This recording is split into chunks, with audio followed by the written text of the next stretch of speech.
Assalamualaikum warahmatullahi wabarakatuh. Waalaikumsalam warahmatullahi wabarakatuh. Salam sejahtera untuk warganet seluruh Nusantara di Kabupaten Bekasi. Dan salam sejahtera untuk rekan-rekan di sini, ya. Baik di sini ada beberapa para pengurus ormas ya, yang saat ini bergabung dalam acara halal bihalal ya, bersama Ketua Aliansi Ormas Bekasi, Bapak Haji Abidin.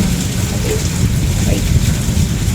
Baik, pemirsa warganet seluruh Kabupaten Bekasi, di sini ya ormas yang bergabung saat ini di sini ada dengan dalam acara halal bihalal ya, di mana akan digelar nanti ya dengan tema konsolidasi ya, dan optimalisasi kelembagaan. Bersinergi bergerak bersama merebut 2024 untuk masyarakat Kabupaten Bekasi lebih baik lagi. Nah, ini kalimat yang sangat penuh makna, artinya penuh makna. Nah, penuh makna seperti apa? Ya, berarti Kabupaten Bekasi salah satu daerah yang akan ikut pilkada. Pilkada, pesta demokrasi rakyat seluruh Indonesia, salah satu Kabupaten Bekasi. Kalau kita amati, apalagi kita sebagai penduduk asli Bekasi, ya mungkin dirasakan semua nih sama warga Bekasi, masyarakat Bekasi yang saat ini merasakan tentang Bekasi seperti apa. Nah, di sini selaku LSM dan ormas, yaitu sebagai fungsinya sosial kontrol ya, bagi masyarakat, pemerintah dan stakeholder lainnya, di mana peran fungsinya sangat dibutuhkan. Salah satu kepanjangan tangan maksudnya dari warga masyarakat Bekasi untuk menyampaikan aspirasi. Itu salah satunya lewat ormas. Baik, pemirsa, kita berbincang dan kita ngobrol santai, ngobras ya. Dalam acara apa ini? Ya, sedikit jenis ngobras ini kita itu Bekasi membangun. Bekasi membangun dengan solusi. Apa itu Bekasi membangun? Bekasi membangun itu juga berarti yang ada di Bekasi itu membangun. Yang ada di Bekasi, orang Bekasi, siapapun warga Bekasi ikut peran serta membangun. Nah, dengan solusi tentunya kita memberikan kritik, tapi kritiknya dengan solusinya agar kritik kita ini tidak bias ya, dan bukan bersifat provokatif. Betul. Baik, di sini juga hadir dari beberapa, kita perkenalkan ya, dan bukan bersifat provokatif. Betul. Baik, di sini juga hadir dari beberapa, kita perkenalkan masing-masing daripada ormas. Oke, baik, kita perkenalkan dari sebelah ujung kanan dulu ya. Oke, baik. Izin Pak, dengan siapa nih abangku? Tio kok. Siapa? Tio kok. Ini dipanggilnya Tio. Tio, oke, dengan Bang Tio ya? Ya. Bang Tio dari? Saya LSM 4, Forum Serikat Tani. Forum Serikat Tani, oke, baik. Nah, Bang Tio Serikat Tani, itu berarti salah satu LSM fokusnya menyoroti tentang pertanian di Bekasi nih. Oke, baik. Kita perkenalan dulu ya Bang ya. Nanti kita bergantian segmen ke segmen, nanti kita akan membahas isu-isu Bekasi, isu sosial, pertanian, dan apapun yang menyangkut tentang Bekasi. Baik. Nah, di tengah nih abang yang kita yang gagah ini dengan Bang siapa nih Bang? Jumadi. Bang Jumadi. Bang Jumadi dari LSM Gapura. Gapura itu apa singkatan sebenarnya Mas? Gabungan Aspirasi Putra Daerah. Gabungan Aspirasi Putra Daerah. Kalau bicara putra daerah, itu berbicara kearifan lokal Kabupaten Bekasi. Di mana peran serta putra daerah saat ini? Karena orang Bekasi itu, mohon maaf, buat yang jadi orang pinter Pak. Ada yang jadi duta besar, ada yang jadi jenderal, betul nggak? Nah, masa sih orang Bekasi sebegitu luasnya potensinya? Mohon maaf, kalau masih kerjanya sama orang di luar Bekasi, itu PR buat kita. Oke, baik. Oke, abang kita, nah sebelah lagi nih, abang kita yang gagah nih, yang nggak asing lagi nih, yang selalu berstatement. Iya. Baik, dengan Bang siapa nih Bang? Bang Mandor Jabak. Wah, Bang Mandor? Jabak. Bang Mandor Jabak. Nah, Bang Mandor dari lembaga mana? Saya dari GPMB, Gerakan Peduli Masyarakat Bekasi. Ini Gerakan Peduli Masyarakat Bekasi. Nah, berarti kalau saya ambil apa nama ini menurut saya gitu, peduli, masyarakat peduli, yang sangat peduli terhadap kehidupan masyarakat Kabupaten Bekasi. Baik dari aspek ekonomi, gitu, baik dari aspek sosial maupun aspek lainnya. Nah, salah satunya di situ barangkali. Oke Bang, nanti kita bahas segmen berikutnya ya. Baik, itulah dari Bang Mandong coba. Ya. Berikutnya nih di tengah kita yang mungkin gak asing lagi bagi masyarakat Kabupaten Bekasi ya. Mungkin saya juga udah kenal. Baik. Mungkin saya perkenalkan aja dah, karena saya udah kenal dengan beliau nih, Bapak Haji Zainal Abidin. Ya, baik Pak Ketua. Pak Ketua, Pak Zainal ini membawa sebagai Ketua Umum. Edwin Gunawan dari Yayasan Koalisi Kawali Indonesia Lestari. Oh, Kawali, dari Kawali ya? Ya, Kawali ya. Oke. Kita bergerak di bidang advokasi lingkungan dan HAM.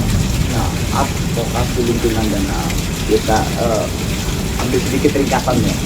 Advokasi lingkungan dan kebetulan memang di Bekasi ini lingkungannya sangat memprihatinkan. Karena dari hari ke hari, bulan ke bulan, tahun ke tahun, masalah kali aja nggak pernah selesai nih. Masalah kali nggak pernah selesai, kali hitam gitu kan. Tapi pemberitaan viral segala macam lah, bahkan juga di sini memang banyak oknum-oknum perusahaan nih, industri yang membuang sembarangan limbah industri sehingga mengganggu kehidupan, ya betul kan, ekosistem yang ada di situ gitu ya. Nanti kita bahas ya Bang ya. Boleh. Oke, baik, terima kasih Pak. Nah, yang paling ujung. Baik, Bang Ko, perkenalkan diri. Saya Ahmad Kudoir, sekjen dari Koalisi Kawali Indonesia Lestari Provinsi Jawa, sama dengan Edwin ya. Yang konsen dengan lingkungan dan HAM juga. Dengan HAM juga ya. Ya baik. Baik, pada warganet khususnya masyarakat Kabupaten Bekasi, di sini tidak ada beberapa lembaga ya, sosial kontrol ya, dengan saya rasa ini adalah salah satu ajang yang sangat langka di sini. Nah, kita kupas ya, walaupun tidak kupas dan tidak habis semua, tapi minimal aliansi ormas Bekasi, di mana memang AOB ini ya menaungi beberapa ormas yang ada di Kabupaten Bekasi. Baik. Nanti segmen berikutnya baru kami bahas kok ya. Sekarang kita perkenalan dulu. Kita pakai baju yang kuning yang ganteng nih, udah kayak ini, udah kayak polisi lantas. Terima kasih ya. Baik, Abang Irfan ya, perkenalkan diri Bang Irfan dari LSM mana dan misi-misinya, tujuan daripada LSM itu apa sih, fokusnya gitu? Saya Irfan Fadila dari LSM Indonesia Morality Watch. Indonesia Morality Watch. Kabupaten Bekalan, sekjennya saya. Oh, jadi bagaimana sebagai sekjen dari Indonesia Morality Watch. Nah, apa sih sebenarnya Indonesia Morality Watch ini gitu? Kalau buat masyarakat Kabupaten Bekasi biar tahu gitu. Ya sebenarnya lebih ke sosial kontrol moral pejabat kita. Berarti kalau kata apa namanya masyarakat kata bahasa biasanya itu tentang akhlak kali ya. Betul. Akhlak para pemimpin. Betul. Gitu. Baik, biar lurus, biar amanah, salah satunya revolusi mental barangkali. Betul. Iya. Nah, itu sangat bagus karena sehebat apapun ya, sepintar apapun ya, secerdas apapun, kalau akhlaknya kurang baik, nah ini bisa bahaya, bisa kebablasan. Apalagi moralnya moral maling. Nah, ini moral maling, nah bahaya moral maling. Makanya adanya daripada LSM Indonesia Morality Watch ini salah satu untuk seperti itu ya. Mencegah atau mengantisipasi atau memberikan edukasi ya. Baik, nanti kita bahas dengan segmen berikutnya ya. Nah, di tengah ini ada abang kita nih, yang kita satu. Silakan Bang, perkenalkan dari lembaga mana Bang? Saya Edwin Gunawan dari Yayasan Koalisi Kawali Indonesia Lestari. Oh, Kawali, dari Kawali ya? Ya, Kawali ya. Oke. Kita bergerak di bidang advokasi lingkungan dan HAM.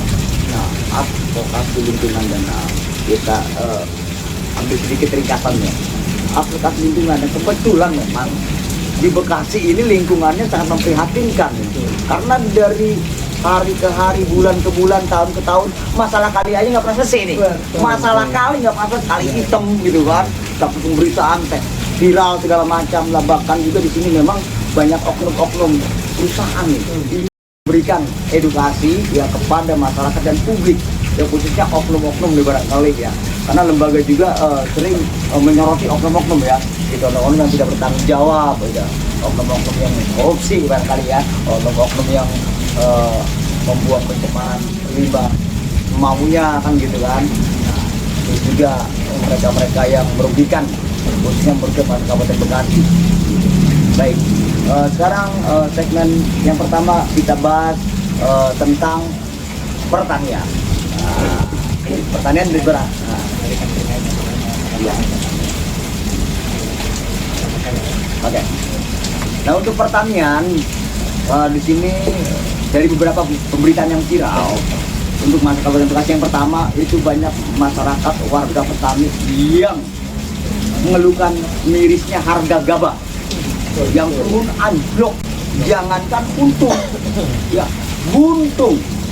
Nah, kenapa itu kan? Nah, ini salah satunya kita itu jadi PR. Itulah peran serta yang dominan yang harus diperhatikan oleh pemerintah. Nah, pertanian. Yang kedua, ya, banyaknya irigasi yang telah dibangun infrastruktur oleh pemerintah Kabupaten Bekasi, tetapi tidak maksimal. Kenapa kita katakan tidak maksimal? Ya, karena kalau kita lihat isinya itu bukan air, isinya itu eceng gondok, sampah yang ada pada retak itu. Kata orang Bekasi pada retak ya, itu apa irigasi. Nah, irigasi sudah dibangun, tetapi pengaturan debit airnya itu tidak teratur, tidak merata, sehingga para petani tetap yang ada itu hanya saling menjegat air ya, dari galengan ke galengan, air dibelokkan, yang ada apa? Berebut air. Nah, terus satu lagi juga mereka juga mengandalkan dengan mesin pompa air yang jaraknya sangat jauh, gitu kan. Nah, ini adalah satu permasalahan untuk pertanian. Yang ketiga tuh harga pupuk. Nah, pupuk yang mungkin sulit untuk petani. Nah, bagaimana harga pupuk ini bisa stabil?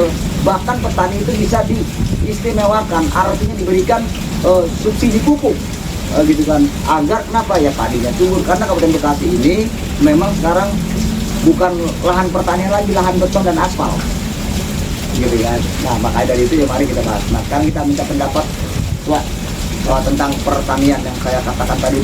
Seperti apa sih gambaran kerugian itu tentang pertanian? Assalamualaikum warahmatullahi wabarakatuh. Bekasi makin berani. Masalah Bekasi untuk masalah pertanian sudah PR yang cukup lama, Bang. Cukup lama lah. Sejak kita masih muda, PR itu baik. Pupuk langka lah, pupuk mahal lah, irigasi yang tetap tidak baik. Sulit dominan menjadi tanggung jawab kita bersama. Bukan hanya pemerintah daerah Kabupaten Bekasi, semua dominannya bertanggung jawab juga pemerintah pusat dan provinsi. Kenapa kita katakan begitu? Untuk masalah pupuk, teknis pengaturannya itu sudah diatur oleh pemerintah pusat. Seperti apa? Dan di sini kan banyak, kalau katakanlah banyak maklar-maklar yang mengatur pupuk itu mencari keuntungan sepihak dan kelompok tengkulak. Ini harus disikapi oleh baik pemerintah pusat dan pemerintah daerah. Karena bicara pupuk masalah mahal, langka, ini sudah ajang bisnis yang menjadi permainan. Dan ini perlu pengawasan ketat. Dan mungkin kita rasa bukan hanya tanggung jawab pemerintah daerah, ini pemerintah pusat juga bertanggung jawab mengawasi pengaturan pemberian pupuk subsidi. Hanya sebut doang pupuk subsidi, tapi kenyataannya tetap aja petani membeli di lapangan beda. Tidak ada subsidi malah kan, itu terjadi. Dan padi pun kenapa merosot? Karena di sinilah, yaitu kita katakan bukan hanya pemerintah daerah bertanggung jawab masalah padi. Di sini ada peranan Bulog. Coba pemerintah daerah dan Bulog bekerja sama dengan baik, semua hasil petani dibeli oleh mereka, tidak melalui lagi pihak apa kalau katakan itu tengkulak. Bisakah itu terjadi? Bisa kalau mau melakukannya, tapi bagaimana nasib tengkulak ini harus dipikirkan juga pemerintah. Banyak lah ini benang khusus yang harus diurai dari atas sampai ke bawah. Nah, terkait irigasi katanya pembangunan masih. Nah, irigasi pun sama, ada tanggung jawab kabupaten, ada tanggung jawab juga provinsi, yaitu apa, PJT ya? Iya. Ya kan? Kunder, kali kunder apa segala macam. Nah, terkait masalah pencemaran, apa di situ kali jadi hitam dan mana? Nah, di sini perlu fungsinya pengawasan pemerintah daerah, khususnya di bidang masing-masing yang ketat. Dan hanya pengawasan ini sepintas, ketika ramai di media baru turun. Ya. Ketika ramai media baru turun. Oh, ini itu bukan, itu hanya kita berharap continue untuk mengawasi semua itu. Terus menerus ya. Nah, pengawasan baik di zona industrinya, di mana perusahaan-perusahaan nakal. Dan ini pun kita sangat bangga sudah dilakukan oleh baik pemerintah daerah, provinsi dan pusat itu dilakukan untuk menangani masalah pencemaran. Mungkin kalau kita membahas tentang pertanian itu kayaknya 2 hari itu udah kelar-kelar Pak, karena dari kita bujangan sampai sekarang itu aja yang jadi problem. Karena jadi pemerintah pusat itu harus berperan. Ya, berarti garis besarnya di sini ada sinkronisasi ya Pak ya. Pemerintah pusat, daerah, dan khususnya para masyarakat warga petani. Dan tentu itu ada gapoktan berarti. Seperti apa tuh gapoktan? Nah, ini baik kooperasinya, gapoktan dan lain-lain, dan sudah keterbukaan. Harus sering sosialisasi kepada masyarakat petani. Jangan di ending-ending akhir baru sosialisasi, ini bahaya. Maka kita berharap ke depan ini, ya baik pemerintah daerah dan pusat, kita tidak bisa menyalahkan pemerintah daerah. Kalau masalah pertanian ada tanggung jawab juga pusat. Karena ini semua sudah diatur regulasinya oleh pusat, baik penyaluran subsidi lah dan lain-lain. Dan khusus peranannya Bulog juga itu sendiri untuk mengangkat harga gabah petani. Kalau ini tidak dilakukan, pemerintah daerah tidak bisa berbuat apa-apa. Bisa berbuat melakukan kontrol, tapi kan semua yang Bulog itu kan di bawah naungan pusat kalau tidak salah. Mungkin kalau saya salah tolong diluruskan. Ya, mungkin itu. Oke, baik. Berarti untuk pertanian tanggapan dan solusi, salah satu solusi itu dari Ketua Aliansi Transportasi Regional seperti itu. Baik, berikutnya kita menjurus segmen fokus kepada masalah lingkungan tadi. Karena sudah dibahas. Nah, masalah lingkungan di sini yang pertama kita berita viral juga sempat terkait tentang sampah yang dibuang langsung ke laut, yaitu di daerah Muara Gembong. Nah, makanya ini apakah memang edukasi masyarakatnya yang kurang mengerti atau malah atau seperti apa gitu ya? Ataukah memang kapasitas tempat sampah TPS-nya itu yang kurang, kan gitu ya? Yang kurang memadai sehingga volume sampah yang dihasilkan oleh sampah rumah tangga dan industri tidak berbanding sama dengan penampungan yang ada, gitu kan? Seperti itu. Nah, terus bagaimana peran ini kan harus banyak melibatkan seluruhnya warga masyarakat khususnya ya, satu disiplinnya atau apanya gitu kan. Tapi perlu juga peran edukasi sosialisasi dari pihak pemerintah yang paling bawah, misalnya RT gitu kan. RT kasih tahu misalnya jangan membuang sampah sembarangan karena kita itu semakin padat. Nah, terus yang kedua punishment. Nah, punishment atau sanksi. Nah, pernah juga terjadi dulu Anda buang sampah di Kali Kalimalang ya, dengan disanksi denda 2 juta rupiah. Nah, sanksi ini apakah memang harus diperkuat dengan adanya sanksi yang lebih tinggi atau diikat oleh peraturan daerah sehingga diterapkan kepada pemerintah desa maupun PRT kan seperti itu. Nah gitu, Ketua Besar, mohon tanggapannya tentang pencemaran limbah industri yang sudah ada di Kabupaten Bekasi kali-kali yang saat ini tidak pernah selesai, bahkan kita ada di daerah Cikarang, yaitu di saat dia membuat perizinan namanya AMDAL, ada beberapa prinsip yang harus mereka ikuti atau mereka patuhi. Nah, itu harusnya dari awal itu sudah dikaji apakah karena pencemaran itu ada beberapa kategori, baik darat, udara, kebisingan, air gitu ya. Jadi nah hal-hal ini yang harusnya menjadi kewajiban setiap industri, itu yang harus kita evaluasi. Nah, hal ini karena kenapa? Kalau kita lengah dalam hal itu, jadi efeknya itu akan merugikan masyarakat di lingkungannya, karena dia akan mencemari tanah, mencemari udara, atau mencemari airnya itu sendiri. Kebisingan pun sama, dan itu pun bisa jadi masif kalau setiap hari berlangsung. Nah, di sini pemerintah juga harusnya mengevaluasi juga hal tersebut. Tadi juga Ketua mengatakan bahwa harus ada pengawasan. Nah, di pengawasan ini detail terkait dengan hal tersebut. Saya melihatnya karena memang banyak tadi Abang sebutkan bahwa sungai hitam, pencemaran sepertinya tidak tertangani dari dulu sampai dengan saat ini. Itu menurut saya, menurut kami itu adalah bentuk lemahnya pengawasan. Bentuk lemahnya pengawasan di semua lini, baik dari tingkat masyarakat sampai tingkat ke pemerintahan. Itu sih kalau misalnya terkait dengan pencemaran.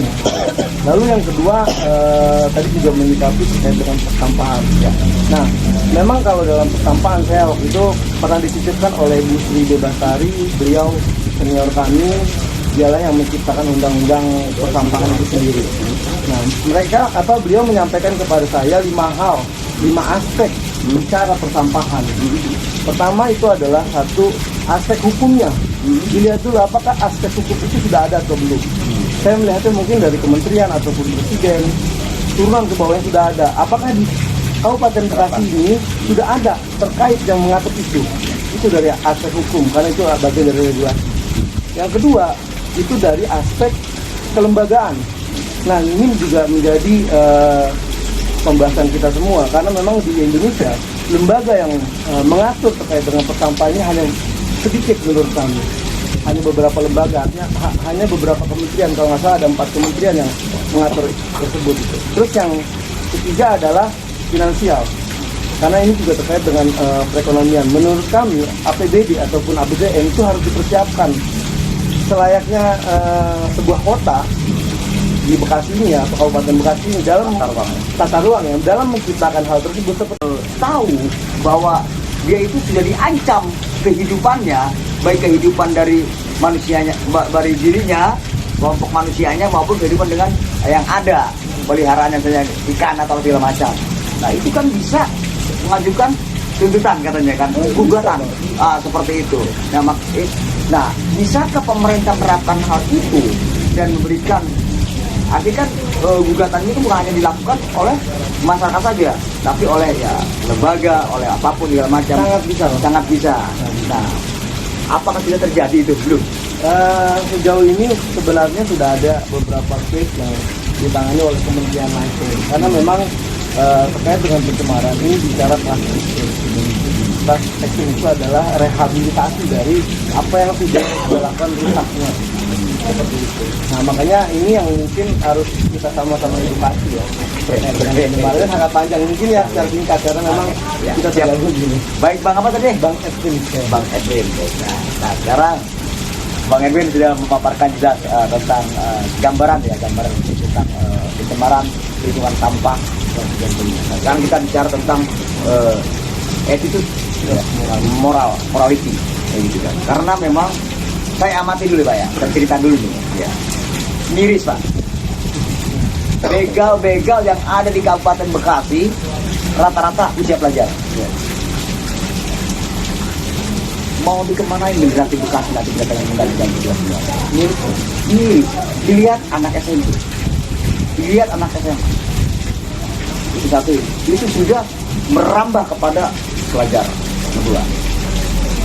Yang pertama. Yang kedua Pak. Lihat enggak tuh, kalau di Bekasi kaya nih. Tapi di jalan itu banyak banget pengamen yang minta-minta anak jalanan di mana-mana usia sekolah, usia pelajar. Apakah ada perhatian dari pemerintah Bekasi, DPR selama ini? Padahal tidak ada undang-undangnya. Pasal 34. Dipelihara di anak lantar dipelihara oleh negara. Tanggung jawab negara. Anak-anak fakir miskin. Tetapi kita lihat Bekasi, Kabupaten Bekasi, mohon maaf, tanda kutip mungkin menurut saya, kotanya gimana sih? Kota Kabupaten Bekasi yang ada di SGC sebagai segitiga emas, yang ada abang lihat di sebelah lampu merah itu semua. Satu sampah, kedua yang ngamen anak-anak kecil mirip. Satu. Jadi memang saat ini kita ada di TPA Kabupaten di Burangkeng ya, di Burangkeng. Nah, apakah ini harus solusi ini harus diutamakan, urgent gitu kan, darurat tentang sampah nih, atau seperti apa pendapat abang? Menurut saya kalau untuk perluasan itu kan hanya menambah jumlahnya saja, tapi juga intinya adalah mengurangi sampahnya. Pengolahan sampahnya tersebut juga harus dipikirkan. Nah, tadi saya menyampaikan di aspek kelima itu adalah teknologi. Kita butuh teknologi untuk pemusnahan sampah kurang lebihnya yang sesuai dengan undang-undang yang sudah diangkat. Kira-kira Abang punya nggak nih link pengolahan sampah? Oh, kayaknya sudah banyak Bang. Dari anak-anak negeri juga ada banyak penciptaan terkait dengan mesin-mesin sampah. Nah, sekarang yang di Kabupaten Bekasi pakai teknologi apa Bang sampahnya? Saat ini masih menggunakan ya, menurut pandangan sejauh ini saya melihat itu masih composting. Composting itu hanya diayak dan apa Berarti- pengolahan sabunnya. Belum ada teknologi. Nah, hanya- teknologi yang tadi Abang tawarkan ya terkait sampah mungkin diurai bisa menjadi bahan-bahan lainnya itu di orang Bekasi, di Bekasi ada nggak? Kalau orang Bekasi saya belum lihat Di Bekasi, Mas. Kalau di Indonesia sudah ada. Di Indonesia sudah ada. Nah, kami kalau cuman kalau untuk di wilayah Bekasi saya belum melihat itu. Belum lihat ya. Tapi memang sebenarnya itu tidak menjadi solusi yang utama. Ya. Solusi utama tetap pada perilaku ya. Iya. Perilaku masyarakat ketika membuang sampah sudah dipilah. Ketika membuang sampah sudah memiliki kesadarannya. Nah itu juga harus dianggarkan tersendiri oleh pemerintah. Bagaimana hal itu bisa dilakukan sehingga masif ke masyarakat sesuai dengan fasilitas-fasilitas. Baik, satu lagi nih Bang. Ketika aspek pencemaran ini terjadi, ya, nah di sini sudah ada dari pemerintah, ya, dengan tindakan melakukan pergerakan yaitu sidak atau apapun. Tetapi selama ini masyarakat tidak menyadari dari itu bahwa dia itu sudah dijolimi, Sudah diancam. sudah diancam hidupnya. Jadi joliman diancam apa hidupnya. Dia tidak menyadari. Nah, kemarin saya kutip dari pemberitaan salah satu praktisi hukum, ya, yaitu Pak Pulung Purnama Esa, bahwa ketika masyarakat Kabupaten Bekasi ini tahu bahwa dia itu sudah diancam kehidupannya, baik kehidupan dari manusianya, dari dirinya, kelompok manusianya maupun kehidupan dengan yang ada peliharaannya saja ikan atau segala macam. Nah itu kan bisa mengajukan tuntutan katanya kan, gugatan 134. Dipelihara. Di anak lantar dipelihara oleh negara. Tanggung jawab Tanggung jawab miskin negara. dan anak-anak Fakir terlantar miskin. dipelihara oleh negara. Tetapi kita lihat Bekasi, Kabupaten Bekasi, mohon maaf, karena kutip itu menurut saya, kotanya di mana sih? Kota Kabupaten Bekasi yang ada di SGC sebagai apa namanya segitiga emas, ya kata gitu Mas, yang ada abang lihat di sebelah lampu merah itu sampah. Satu sampah, kedua yang ngamen anak-anak kecil mirip. Satu, jangan sampai moralnya jadi. Yang ketiga, Bekasi, mohon maaf, kalau kutip, kabupaten dan kota, pemimpin kita juga terjebak dalam kasus korupsi. Ini PR loh. Gambarannya. Berarti orang Bekasi, ya, yang mohon maaf, kita yang makan di Bekasi, tidur di Bekasi, lahir di Bekasi, mati pun di Bekasi, mengotori pun Bekasi, yang bersihkannya orang Bekasi Pak. Kalau orang mana-mana nggak ngerti, nggak ngerti dia orang Bekasi. Itulah artinya Bekasi membangun. Nah, sekarang kita bicara moral. Nah, tanggapan daripada Sekjen Indonesia Morality Watch seperti apa? Hobinya apa main tinju? Jadi olahraga tinju gitu kan. Hobinya balap motor yang resmi gitu. Nah, sekarang saya tanya, ada kan ini beredar obat-obatan yang namanya kata Eximer Tramadol, dan ini adalah obat-obat kesehatan, ya, obat-obatan apa? Energi ya. Generik, doping. Hah? Generik, sorry, obat generik. Nah ini kan di dalam aturannya ini bukan narkoba, gitu kan? Sehingga hanya diterapkan undang-undang kesehatan. Nah, sedangkan peredaran ini sudah masif dan tersistem di Kabupaten Bekasi, gitu kan? Nah ini apakah Bang perlu adanya punishment atau aturan, gitu kan, yang harus diterapkan tentang peredaran obat ini? Karena ini sama aturannya undang-undang kesehatan, gitu kan. Sedangkan mereka menjual bebas, gitu kan. Nah banyak juga yang berkedok kosmetik Masa kosmetik yang beli anak muda, bocah-bocah bukan lucu kan begitu kan? Penyalahgunaan. Benar. Nah, bagaimana nih menurut abang nih setelah ini? Menurut saya itu karena pengaruh besar faktor ekonomi, karena mereka nganggur segala macam, nggak ada kegiatan, jadi itu larinya ada yang ke tramadol apa segala macam itu gitu. Ya, berarti peran serta orang tua di rumah, guru di sekolah, para tokoh agama, tokoh masyarakat, ya itu harus kompak peran serta Universal. Baik, Bang Irfan, udah makin sana aja makin asik aja ngobrol. Saat ini kita alami, mungkin TPA adalah tempat pemrosesan akhir saat ini. Karena hal tersebut tidak dipikirkan dari daya dukung dan daya tampungnya, maka efeknya jumlah penduduk yang sangat banyak, industri yang tinggi itu berefek kepada laju pertumbuhan penduduk, sehingga sampah akan menumpuk dan berujung di sana. Ditambah lagi di sana pengolahan itu tidak ada mungkin, atau dengan hal-hal yang primitif menurut kami gitu, Manual lah. sehingga sampah tidak habis, menumpuk, dan yang kita gunakan juga bukanlah produk-produk yang ramah lingkungan misalnya, sehingga seperti plastik itu sulit terurai dan banyak hal lain. Nah, yang keempat itu dari sosial dan budaya. Sosial budaya ini kita juga sama, dari lapisan masyarakat sama pemerintah itu juga harus bersosial dan berbudaya, seperti layaknya nenek moyang kita yang kita diajarkan itu sangat luhur sekali buat kami. Yang kelima, teknologi. Aspek teknologi ini menurut kami juga sangat minim sekali, sehingga ya saya masih bilang kita masih primitif. Seperti layaknya pengangkutan sampah itu masih meler-meler di tengah jalan. Juga sampahnya truk sampahnya itu juga menimbulkan emisi sebenarnya karena dari gas buang truk tersebut. Dan yang saya ketahui juga di Kabupaten Bekasi ini hanya sekitar 40% yang bisa diangkut. Bayangkan berarti ada 60% yang tidak diangkut.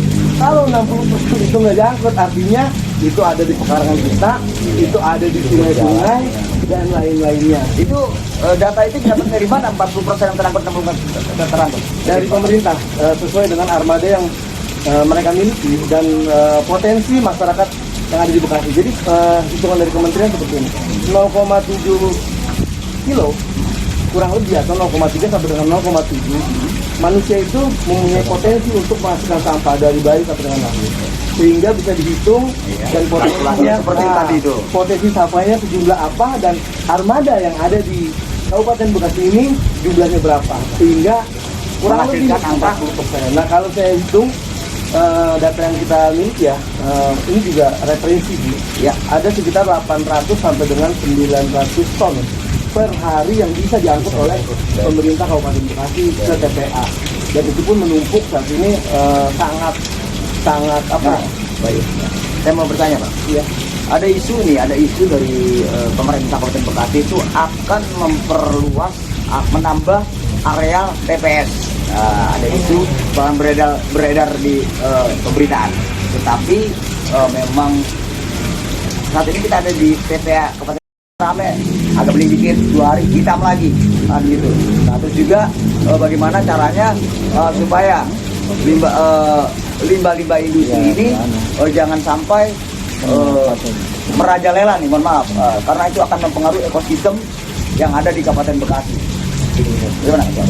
Nah, kalau untuk terkait pencemaran nanti bicara tentang lingkungan, tentang lain mungkin ada ahlinya. Kalau cuman saya hanya menambahkan di sini.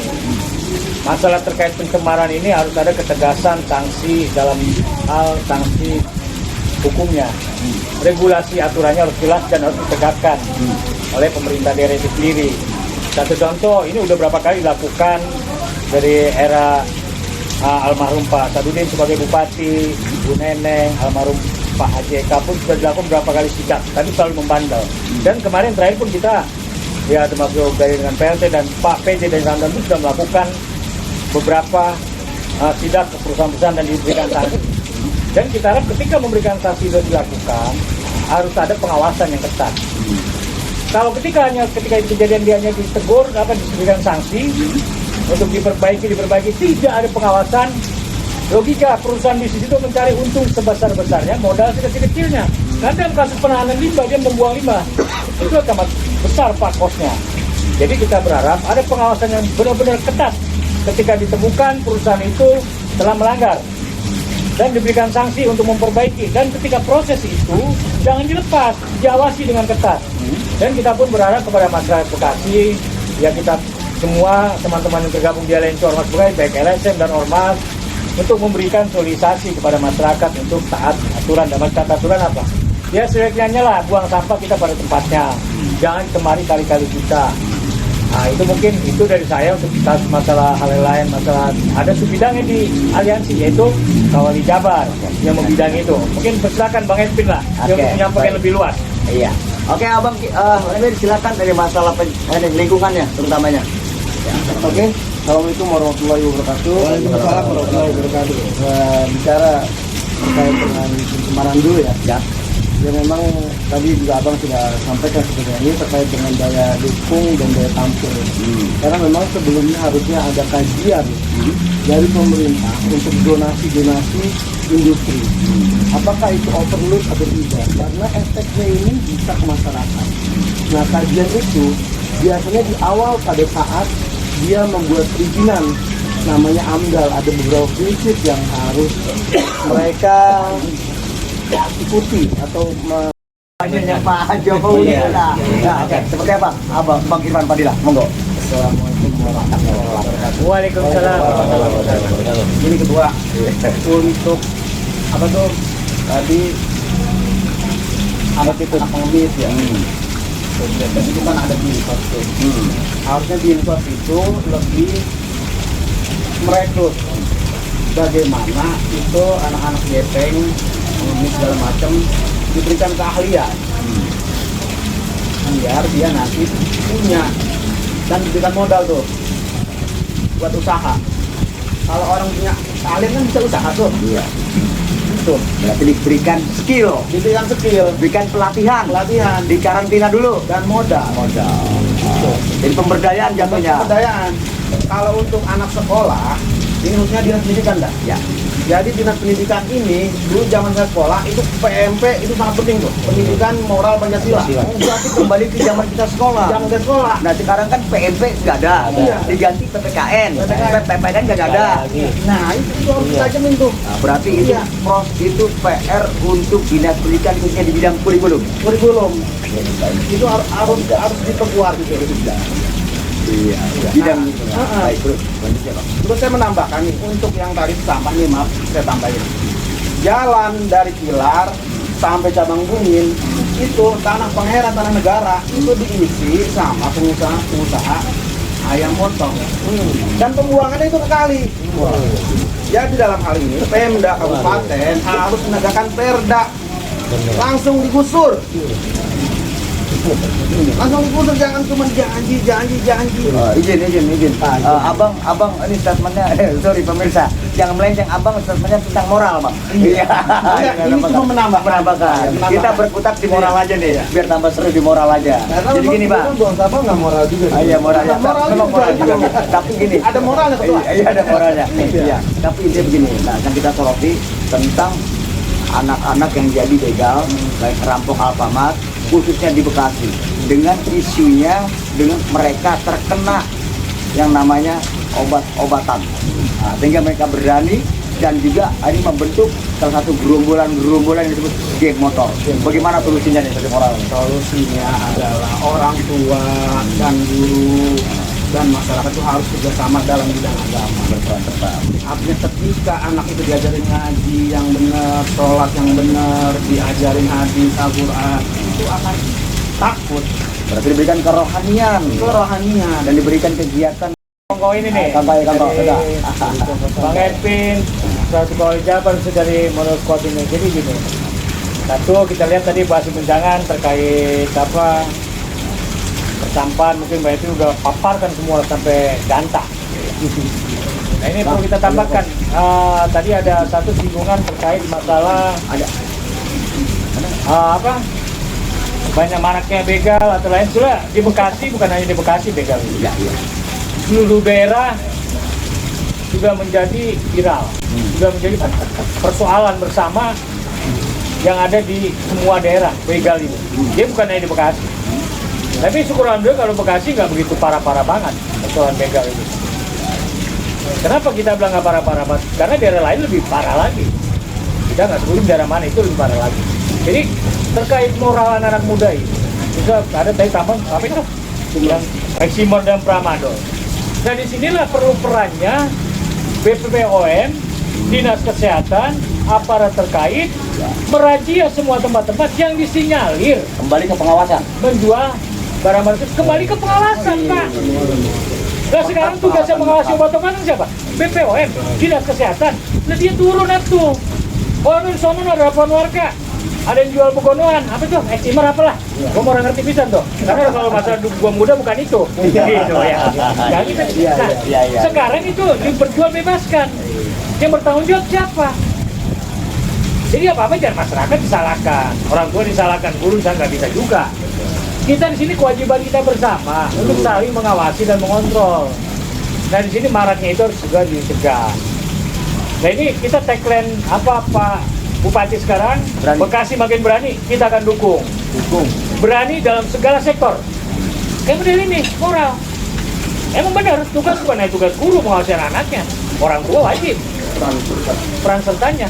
Masa kita wajib. Nah kita sebagai lembaga Ormas dan LSM yang tergabung di Aliansi Ormas. Ormas dan LSM tetap visi-misinya sosial kontrol. Kita pertanyakan sini, kontrol dulu apa sosial dulu? Sosial dulu. Sosial dulu. Kebanyakan sedang dibalik, kontrol sosial. Kadang-kadang kontrol doang, sosialnya kagak. Ini jadi ribet juga. Ribet juga ya. Coba, kategori sosial cakupannya luas, kontrol pun luas. Ya kan itu. Nah di sini kita bersama-sama. Nah alhamdulillah hari ini sudah kita nih, apalagi kongko panitia halal bihalal untuk hari Rebo. Tadi sebelum ada Bang Suryo, ya kita mau kongko bareng. Kongko ini kita sudah 31. Mungkin dari abang kita gitu, mungkin abang abang kita cukup. Nah, baik. Detik yang terakhir saat ini sudah kita perbincangkan udah makin sore makin ya. Di hari Senin tanggal 27 Juni 2022 yang bertempat di Warna-Warni Kalimalang Tambun Kabupaten Bekasi. Ya warganet, itulah ngobrol santai dengan para rekan dari Aliansi Ormas Bekasi di sini. Semoga ada pencerahan edukasi kepada semua, baik masyarakat Kabupaten Bekasi maupun semua stakeholder yang ada untuk Bekasi. Ya. Bekasi membangun dengan solusi. Ya. Kita tambahkan lagi sedikit dengan tagline kita. Oke. Kalau semua begini, Bekasi makin berani. Oke? Yuk. 1, 2, 3. Bekasi Makin berani. AOB Bergerak. Terima kasih.